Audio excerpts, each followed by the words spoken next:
Hi, I'm Bob Herbert. Welcome to OpEd.tv. I've never seen a presidential campaign quite like this one. What will Donald Trump say or do next? And is his campaign likely at some point to implode? Where did Ben Carson come from? And is he for real? Is this finally, at long last, Hillary's year? We'll dive into all of this and more with my guest, Lee Miringoff, director of the Marist Institute for Public Opinion at Marist College, where he is also a political science professor. Professor, yes. Welcome. Yes, Mr. Herbert, how are you? Thanks so much for coming in, Lee. I really appreciate it. No, this is great. I really like chatting with you. This has been a pretty wacky campaign season. So let's sort of start with just your general view. What's your take on it, and what has surprised you, if anything, so far? Well, I'm of the age where I think back to so many presidential elections, and I think we always think that this one's kind of weird, and then it sort of works out, and someone takes the oath of office, and there they are giving the inauguration, the inaugural address, and it's sort of the trimmings make the person look like they're up to the... This election is really weird. It's really weird. I mean, we have a lot of dynamics at work, not the least of which is how early it is, which we can talk about. I mean, these debates are being watched by record-breaking numbers, not only on the Republican with Donald Trump, but the Democratic debate. Exactly. Also, record-breaking numbers for any Democratic debate. The election's a year away. Yeah, and we're talking Iowa and the Iowa caucus, New Hampshire primary, and we know that doesn't bake in until 2 or 3 weeks before the event, even that close. But I mean, I think the big story you alluded to. Trump and Carson. I mean, I think the Republican story right now is probably more shocking than the Democratic story, because we always thought of outsiders. People like to vote outsiders. That meant they don't like sitting senators. Right. So they vote for governors. That's an outsider. Now outsider means you have not held elective office. Right. You have no political experience, and you're just sort of some concept that has appeal, probably more at an attitudinal level than an ideological one. I mean, I think Trump and Carson, it's not so much what they're saying as sort of who they are. I wanted to ask you about that, though, because obviously the outsider thing that you're talking about is huge, at least among the Republicans. Trump and Carson are outsiders, but they're such different personalities. Yes.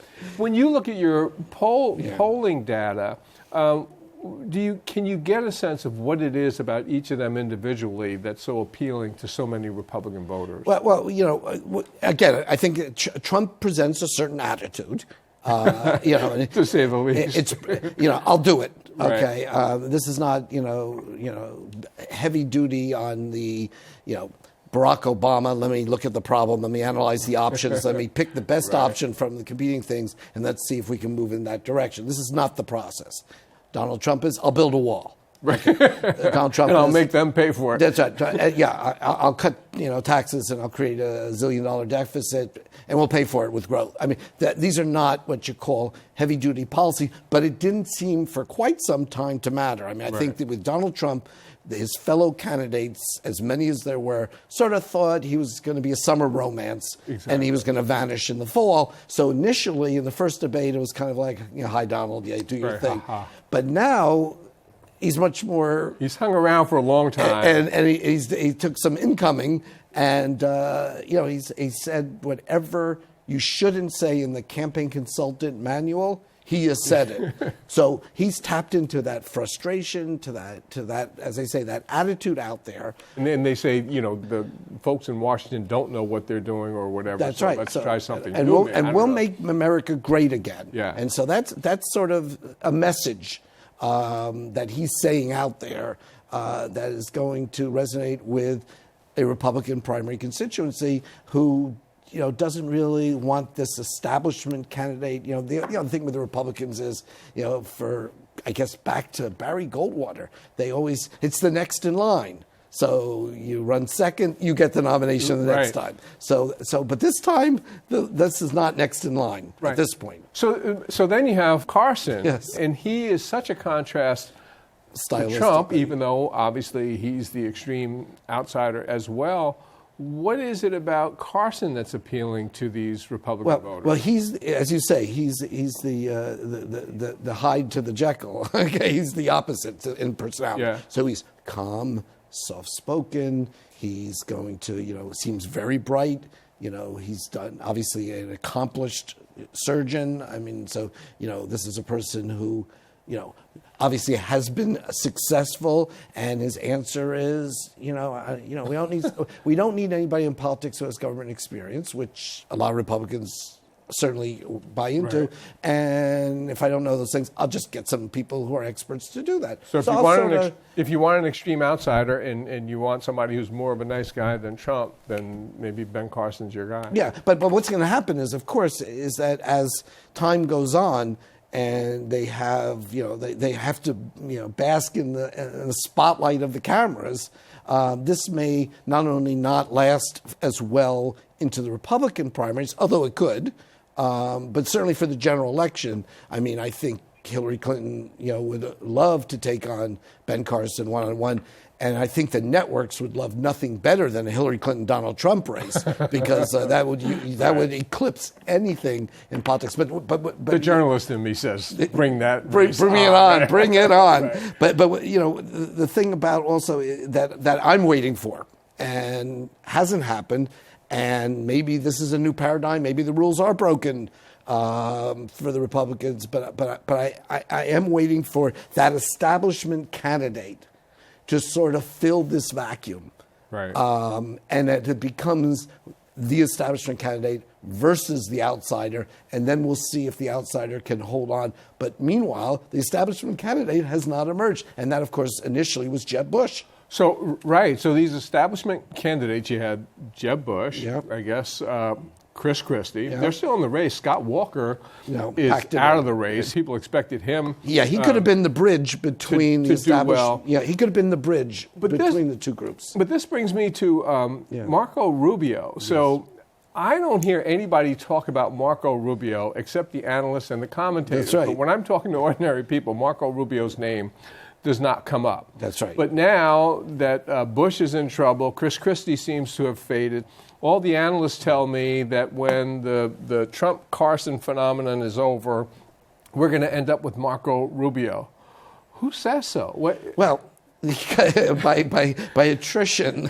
No. Well, Marco Rubio is there's an attractive element to him. However, we tend to fix in our American politics the errors we made in the previous election. Right. So here's what a lot of Republicans think we did. We elected last time an untested person who didn't like the Senate, who had been a state senator, had been a senator for about an hour and a half. Doesn't really like politics. Was a newbie to the Washington scene, was going to shake things up. And now that was the Barack Obama side. Well, you go to the Marco Rubio side, and you can just check all the same things. Okay, right. So here's a guy who doesn't like the Senate. He's a new guy. He came from the state legislature in Florida. I mean, does the country really want to go down? It's a different path, but it's the same biography. Do the Republicans really want to go down? Really want to go down that path? I mean, I don't know. But I think, to get back to Jeb Bush, I mean, I think he's really.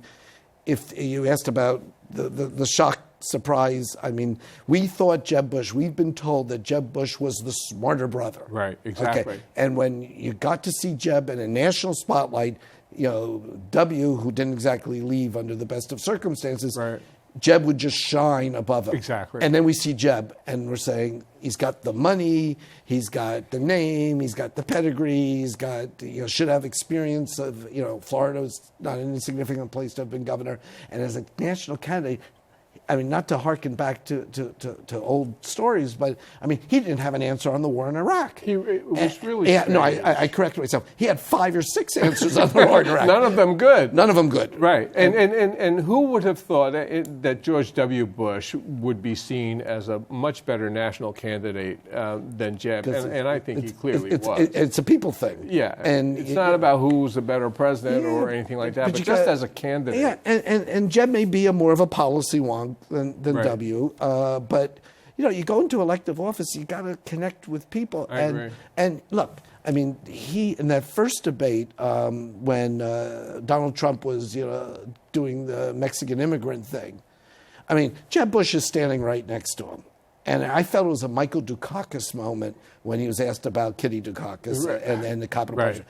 I mean, they're talking about Mexican Americans, and Jeb Bush's wife is Mexican American, and not to turn to Donald Trump and just say, "Are you talking about my wife, her culture, and her family?" Right, exactly right. Take the air out of Trump, and he just hasn't had his instincts. You have to be able to seize that kind of opportunity, but you would think that it would be instinctive because that would be your reaction. The instincts are not good because I think it may be Hillary Clinton from 2007 when she had lots of consultants, lots of people telling her things, a little bit of inevitability. I mean, a lot of inevitability for her then. And I think Bush just assumed he would emerge as the establishment candidate. These other people would be, And at least up to now, that has not happened. Not at all. But speaking of Hillary, so we've been talking about the outsiders on the GOP side. Hillary, if there's more of an insider than Hillary, I don't know where you find that person. And yet, she is really doing well and maybe closing in. I mean, I know it's absurdly early, but maybe closing in on that nomination, if nothing unforeseen. Well, she had a great first debate. Right, exactly. She made Democrats feel good about her. Yeah. And Joe Biden decides that he's not going to run, although, well, let's shift just momentarily to Joe Biden. Yeah.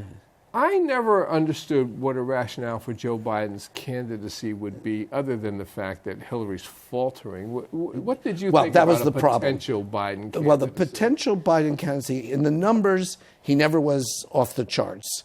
And I think we saw that he would take more from Hillary than he would have from Bernie Sanders. So I'm sure Hillary Clinton was happy that he didn't run. But to run against Hillary Clinton, if you're Joe Biden, you really have to go against Hillary Clinton. You have to go against her character. You have to go against the flip-flopping and the development of issues and how she's done this and done that.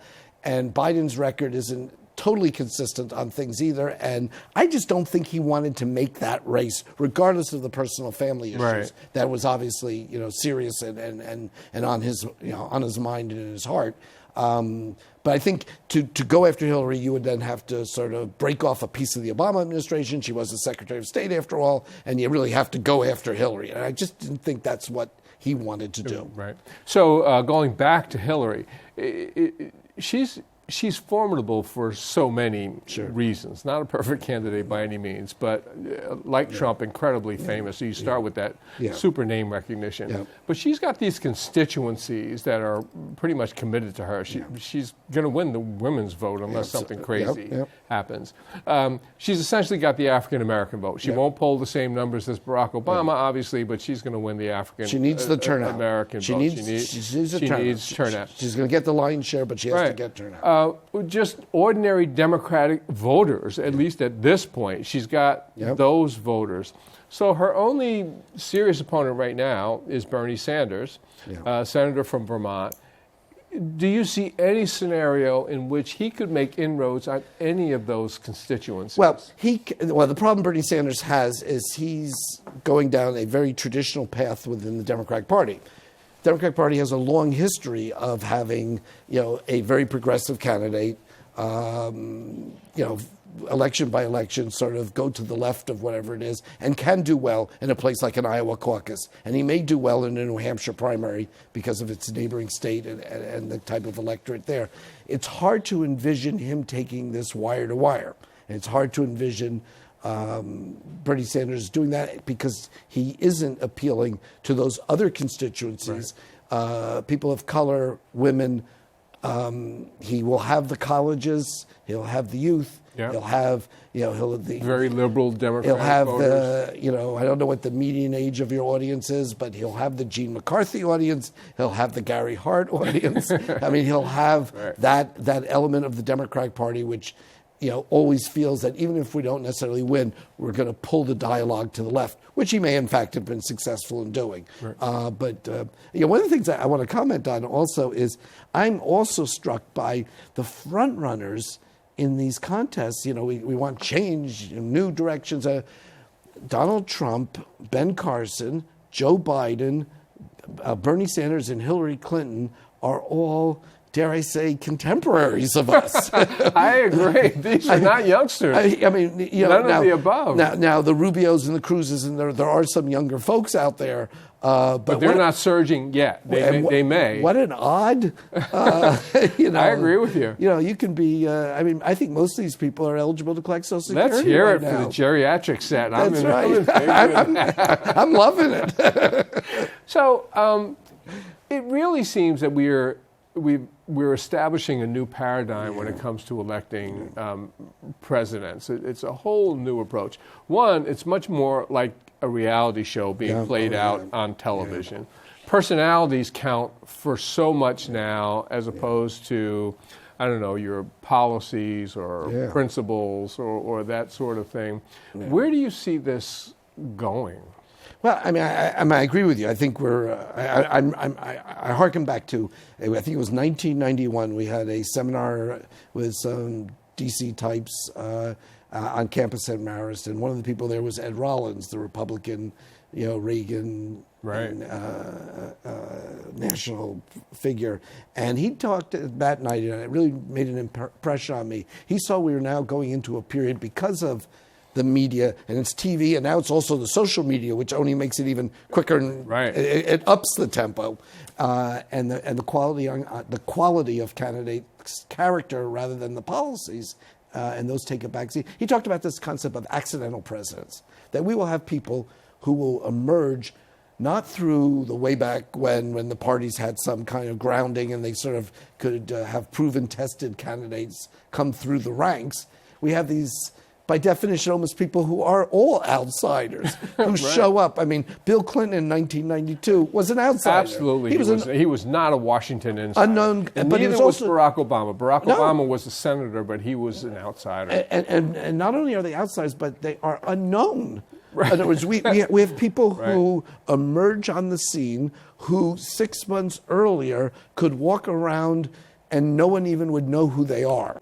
I guess if we have a lesson from 2016 already, it's that things are moving at warp speed, and anybody who thinks that in this time of broken rules that we have some kind of pathway. I mean, we've all already been wrong multiple times. Right, exactly. I mean, Donald Trump was just going to be... He was going to go away. Yeah, and there's a good chance he will. And there was no chance that Barack Obama could become president. That's correct. That's correct. So you can have now, obviously Trump is not packaged in the campaign pollster mode, but Barack Obama had a very good script. Yeah. And he really knew what to do and how to run, and the war issue was very predominant in people's minds. Hillary had the bad vote on that, and he knew how to take that and magnify that multiple times to be successful. But right now we sort of have this odd process where you have, again, Iowa and New Hampshire with this excessive influence. Right, all out of proportion. No one has won the Republican nomination without winning Iowa or New Hampshire, going back to 1972. The only time the Democrats have had a nominee who didn't win either Iowa or New Hampshire was when Tom Harkin, the senator from Iowa, ran, so that was sort of a favorite son thing. And Bill Clinton, who didn't win New Hampshire, although he was the comeback kid and he got the spin coming out of New Hampshire. So in essence, he won the expectations. Yeah. But I wanted to harken back to something else also. I'm very struck by the division not only at the presidential level for the Republicans, but the division between the presidential candidates and the congressional Republicans. Good and I'm point. thinking about this Benghazi hearing, which these congressmen loved because they care we're going to drag Hillary Clinton in and we're going to put her through 11 hours and we're going to grill her. And what they did was they unified the Democrats behind Hillary. They did. To the displeasure of the national Republicans. Of course, because it's harmful. Yeah, so what an odd... You're in the midst of a presidential campaign. I think that disarray, I actually wanted to ask you about this. You have this disarray in the Republican race for president. No one knows where it's going to go. And this disarray in Congress, and especially the House of Representatives, and you mentioned the Benghazi hearings and that sort of thing. Long term, this cannot be good for the GOP heading into a presidential election. Well, no, it's very bad because what we've seen, and although they thought, and Mitt Romney felt this, that he was actually going to win. It wasn't just spin. They actually thought they were going to win. Their polling said they were going to win. But what it defied is this change of demography that has existed in our electorate. When Bill Clinton was elected in 1992, 13% of the electorate was people of color, and 87%, I can still add 200, were white. When Barack Obama was reelected, the 13% had grown to 28%, and the whites had come down from 87 to 72. Mitt Romney got the same share of the white vote as Eisenhower had gotten, as Reagan had gotten, as Bush had gotten. There are just fewer of them. It wasn't enough to win. So demographically, if Hillary Clinton gets a few more middle-aged white women, and she gets the turnout among the African Americans, and the Latinos are certainly not feeling warm and cuddly with the Republican Party building walls and talking about deportation, unless there's a Cruz or a Rubio, a Latino, on the ticket for the Republicans. I mean, they seem to be headed for another major problem in November of 2016. You mentioned immigration, and this has really baffled me about the Republican Party because these demographic changes that you're talking about was not a secret to anyone, and certainly not to professional politicians looking ahead. Absolutely. And so we knew that the Hispanic vote was going to become ever more important as the years passed by, and yet the Republicans seem to have gone out of their way to antagonize that vote.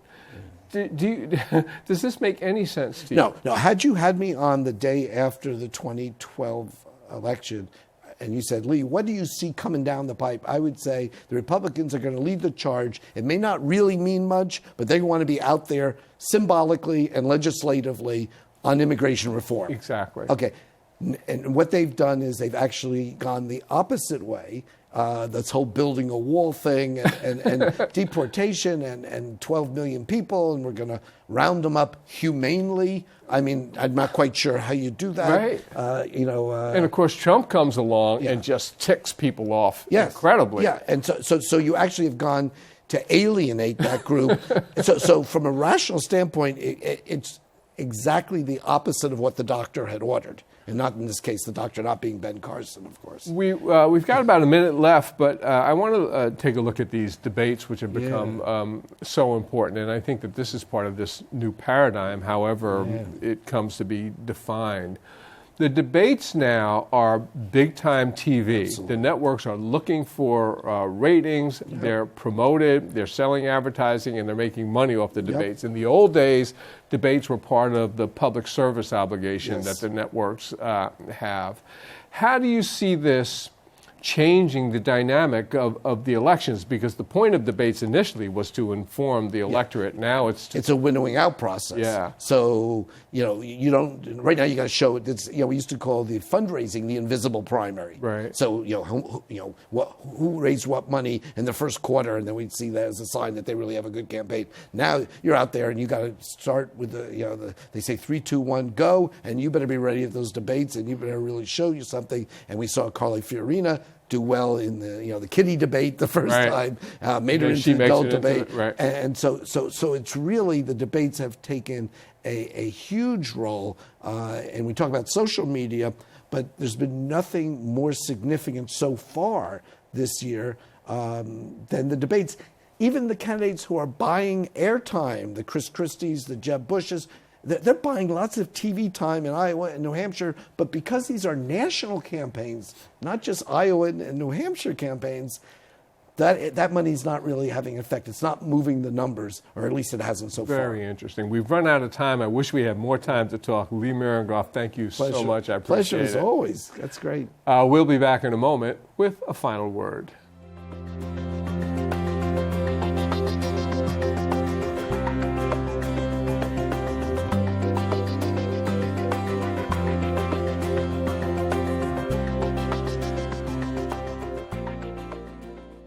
The headline in the New York Post was scary. It said, "Bacon equals death." The New York Times treatment on the same day of a report linking processed meats to some forms of cancer was, not surprisingly, more subdued. The Times offered a subheadline that noted the threat is relatively small. It was also no surprise that the Times story was more accurate. It's true that the World Health Organization has concluded that processed meats, like hot dogs and bacon, raise the risk of colon and some other forms of cancer. And red meats that are not processed, like steak, may heighten the risk as well. But the risk is so slight that experts are saying most people have no need to worry. The bottom line, don't overdo it. Feel free to have that hot dog at the ball game or sausage with your pasta or steak at the family barbecue. And keep in mind that red meat in moderation can contribute to good health as a source of iron, zinc, and vitamin B12. That's all for now. See you next time.